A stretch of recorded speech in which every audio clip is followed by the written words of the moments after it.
we haven't needed fossil fuels since about 100 years ago. What happens when you have something that would fit on this table and it will run your house?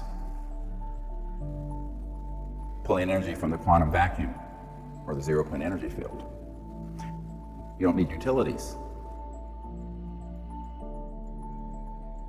J.P. Morgan famously was reported to have said to Nikola Tesla, when he had a car that had a little antenna on it that was running around where the batteries were charging themselves. J.P. Morgan said, if we can't put a meter on it, we don't want it.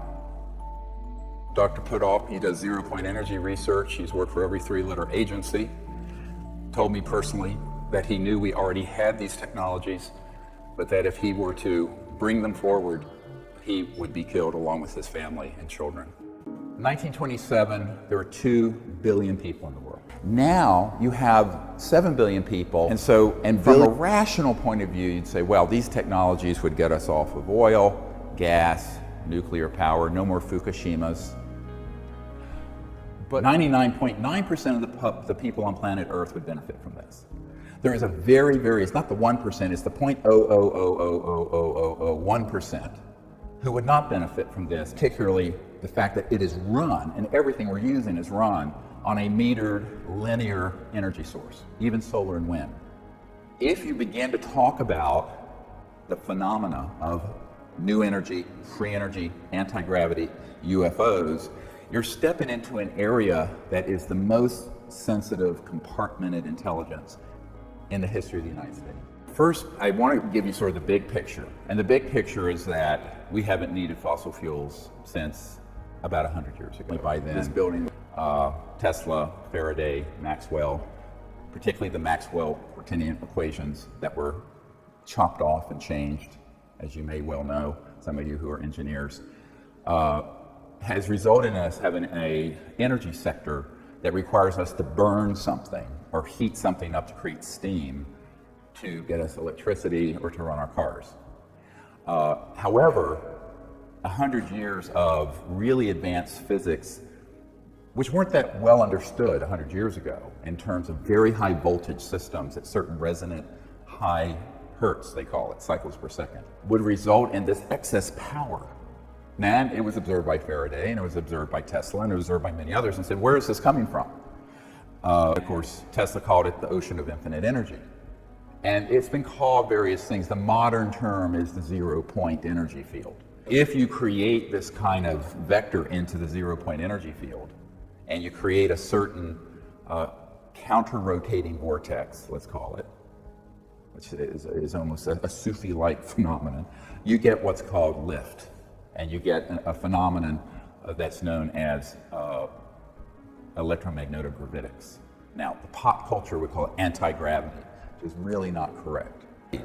Now, in the early days, let's go back to the time of Tesla, they were observing with usually DC power systems, direct current, as opposed to alternating current, which we use in our homes, which Nikola Tesla invented or came up with. That would have this effect where a certain amount of energy would go into a system, more would come out. Zero-point energy field, that there was this energy that was left even after you cooled down all the atoms and all the activity in the universe down to absolute zero, which is a specific temperature. And there's still this energy there.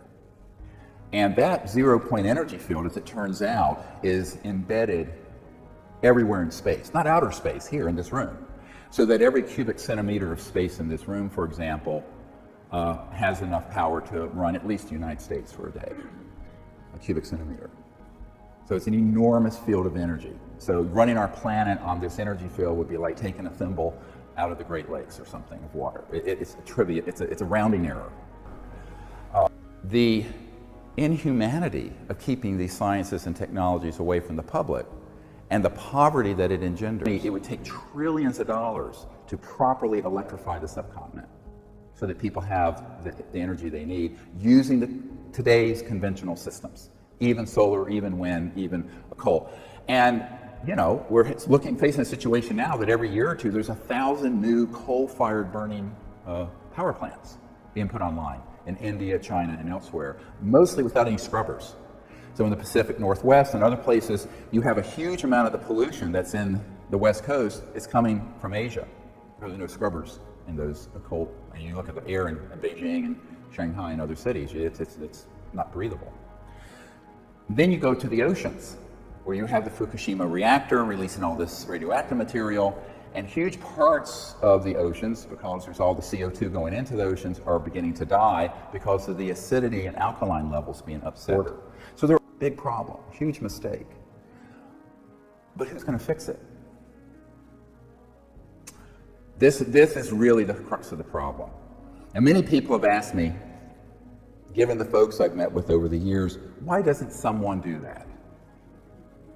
Foundation. But see, and the question came up frequently with people there, all of whom were incredibly wealthy. Well, why doesn't Bill Gates do it? Or why doesn't the president? It's always, why doesn't someone else? Of course, if you go to the president, he'll say, no way, Jose.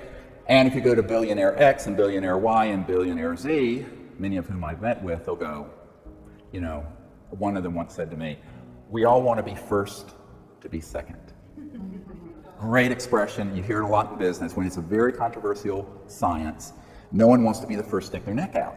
So this becomes then a leadership issue, which is what I've tried to provide some clarity to in my own humble way, being not a significantly wealthy or powerful person at all, but knowing what I know, try to share it with the public and try to create a momentum towards disclosure, not only of the fact that we're not alone in the universe, but that the secret behind these UFO propulsion systems and energy systems would give us an entirely new planet. Beautiful. But there are stakeholders who are very, very powerful who aren't happy about that.